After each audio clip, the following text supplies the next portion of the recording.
नमस्कार दोस्तों, इम्प्ले खबर चैनल की एक और नई वीडियो में आप सभी दोस्तों का फिर से एक बार स्वागत है। ओपीएस ओल्ड पेंशन स्कीम और निजीकरण के विरोध में अपनी लड़ाई लड़ रहे विजय कुमार बंधु जी ने यहाँ पर जो है शाजापुर और छत्तीसगढ़ के बिलासपुर में यहाँ पर जो है एक जनसभा को संबोधित किया, जिसमें उन्होंने ओपीएस ओल्ड पेंशन स्कीम पर यहाँ पर जो है जोर दिया। रेलवे के जो करंट में यहाँ पर जो है चुनाव चल रहे हैं उसको लेकर पेंशन धारकों को यहाँ पर जो है संबोधित किया और निजीकरण के विरोध में भी अपने शब्द यहाँ पर रखे। अटेवा के प्रदेश अध्यक्ष विजय कुमार बंधु ने कहा कि 20 वर्षों का ओपीएस का गुणगान करने वाले यूपीएस लाकर यह सिद्ध कर दिया कि एनएमएपीएस व निजीकरण देश के लिए यहाँ पर जो है घातक है। वह रविवार को उन्होंने छत्तीसगढ़ के बिलासपुर और शाजापुर में यहाँ पर जो है पेंशन धारकों को संबोधित भी किया और एनएमओपीएस निजीकरण भारत छोड़ो महासम्मेलन में अपने वक्तव्य कहे। और आपका एक नेता घूम घूम के बता रहा है यूपीएस अच्छी है। 72 साल का बूढ़ा ओपीएस का मजा ले रहा है, मलाई खा रहा है और हमें कह रहा है नौजवानों को आप चटनी खाओ। सोचने वाली बात है। मतलब जो खुद ओपीएस का आनंद ले रहे हैं वो यूपीएस की तारीफ कर रहे हैं। ऐसे लोगों को रेल से बेदखल अगर आप नहीं करेंगे आपका बुढ़ापा नरक हो जाएगा।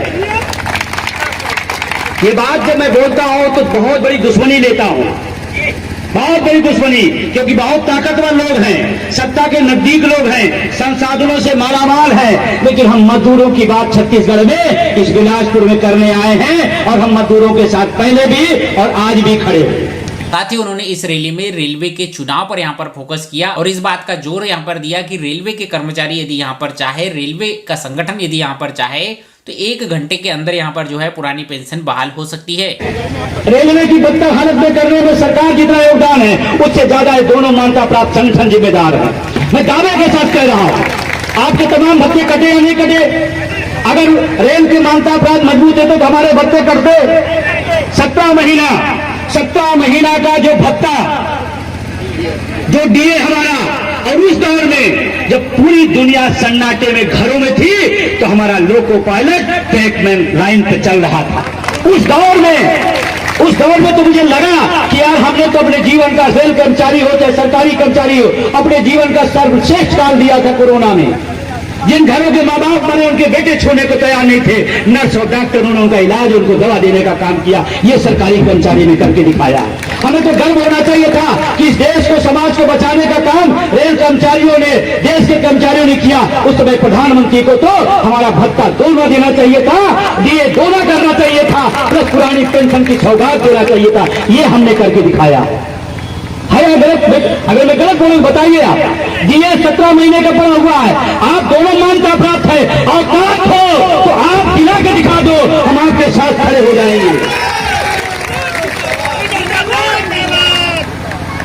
पिछले 20, 25, 30 सालों से रेल बदहाल पहुंच गया। मैं आपको बताना चाहता हूं, जब तमाम कर्मचारी नेता और तमाम विभाग के लोग लड़ते थे तो रेल की तरफ देखते थे। रेल के लोग अगर हमकार भर देंगे हमें भी मिल जाएगा, ऐसी भावना आपने भी सुना होगा। रेल खड़ा हो जाएगा तो देश खड़ा हो जाएगा। 2 बार हमने मतदान किया, आपने मतदान कराया कि पुरानी पेंशन पर हड़ताल होनी चाहिए। कितने % लोगों ने मतदान किया? 96, 7, 8 जो भी आप मान लो, 98% लोगों ने कहा पुरानी पेंशन पर हड़ताल होनी चाहिए। मैं आपसे दोनों मान्यता प्राप्त पूछा, हड़ताल क्यों नहीं हुई? कौन सी मजबूरी थी, कौन सी मलाई थी, कौन सी सुख सुविधा का मोह था कि आप छोड़ नहीं पाए? और आपको बता दूं, चाहे जितनी ताकत सरकार लगा ले, रेल 1 घंटे रुक जाए तो ओपीएस बहाल हो जाएगी। साथ ही उन्होंने सभा में आए पेंशन धारकों से यह बात भी पूछी कि कौन कौन यहाँ पर जो है ओपीएस ओल्ड पेंशन स्कीम का समर्थन करता है और कौन कौन यूपीएस का यहाँ पर जो है समर्थन करता है। इसके लिए महत्वपूर्ण क्या है, कितने लोग यूपीएस का समर्थन करते हैं? यूपीएस का कोई एक व्यक्ति, रेल के लोग हैं ऐसा तो नहीं, दूसरे लोग हैं। नहीं, लोग बताते फर्जी लोग आ रहे हैं विजय बंधु के साथ में। आप रेल के ही कर्मचारी हैं ना? क्या यूपीएस का समर्थन कोई करता है? ओपीएस कितने लोग चाहते हैं? सभा को संबोधित करते हुए उन्होंने इस बात का भी जिक्र किया कि यदि ओपीएस को आप यहां पर घोटाला समझते हैं तो सरकार की ओर से लाई गई लेटेस्ट स्कीम यूपीएस एक महा घोटाला यहां पर जो है सिद्ध होगी। हमारे साथ कुठाराघात हुआ है, देश के लाखों कर्मचारियों के साथ कुठाराघात हुआ है। एनपीएस बुरी थी, यूपीएस महाबुरी है। यूपीएस एनपीएस घोटाला था, यूपीएस महा घोटाला होगा। हमें इसे स्वीकार नहीं करेंगे। और जो हमारे बीच में तारीफ करने आएगा उसे पहला सवाल करना, आप ले रहे हो क्या, आप लोगे क्या? जो नेता भाषण दे रहे हैं, एक बार मेरे साथ डिबेट में बैठे थे, टीवी डिबेट में, हमने इतना ही पूछा, एनपीएस जब लागू हुआ तो कौन संगठन का नेता उसमें सिग्नेचर किया? ट्रस्टी कौन था? एनपीएस आया, 20 साल हमारे बीच में रहा, उसका ट्रस्टी कौन था? यही मान्यता प्राप्त के लोगों थे। फिर कहते हैं अरे अखंड भारत, अखंड रेलवे कर्मचारी कोई मान्यता प्राप्त है? हाँ सही बात है, हम मान्यता प्राप्त नहीं है, अच्छी बात है, क्योंकि चंद्रशेखर और भगत सिंह भी अंग्रेजों से मान्यता प्राप्त नहीं थे, इसलिए देश आजाद हो गया। अपने अभिभाषण के अंत में उन्होंने यहाँ पर पेंशन की महत्वता पर भी जोर दिया और इस बात का भी जिक्र सभा में किया कि पेंशन यहाँ पर जो है कर्मचारियों के लिए बुढ़ापे में यहाँ पर जो है क्यों ज्यादा इम्पोर्टेंट, क्यों महत्वपूर्ण है। यूपीएस को आप मोटा मोटा समझिएगा। यूपीएस क्या है? एक टैगमैन है, एक लोको पायलट है, एक जो भी रेल का विभाग का कर्मचारी छोटा सा छोटा होगा उसकी 25,000 30,000 तनख्वाह है। 40 साल अगर नौकरी करेगा, 10% के हिसाब से देख लेना, 30,000 तो 3,000 रुपए 10% कटेगा। 40 साल करेगा, 30-40 लाख रुपए उसका हो जाएगा।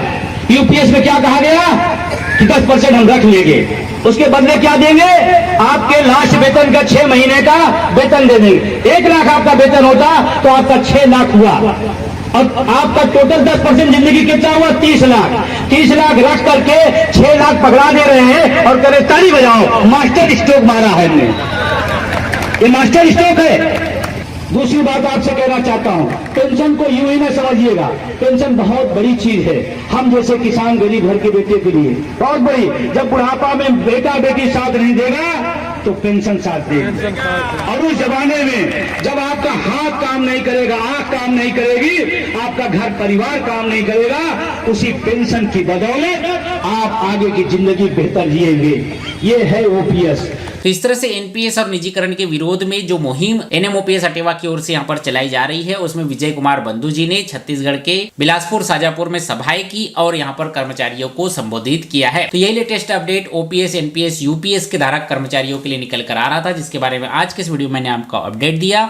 उम्मीद करता हूँ ये वीडियो जानकारी अपडेट आपको जो है पसंद आया होगा। ये वीडियो जानकारी आपको अच्छी लगी हो तो वीडियो को लाइक कीजिए, अपने सब दोस्तों के साथ शेयर कीजिए। मिलते हैं आपसे अगले वीडियो में, तब तक के लिए जय हिंद, वंदे मातरम।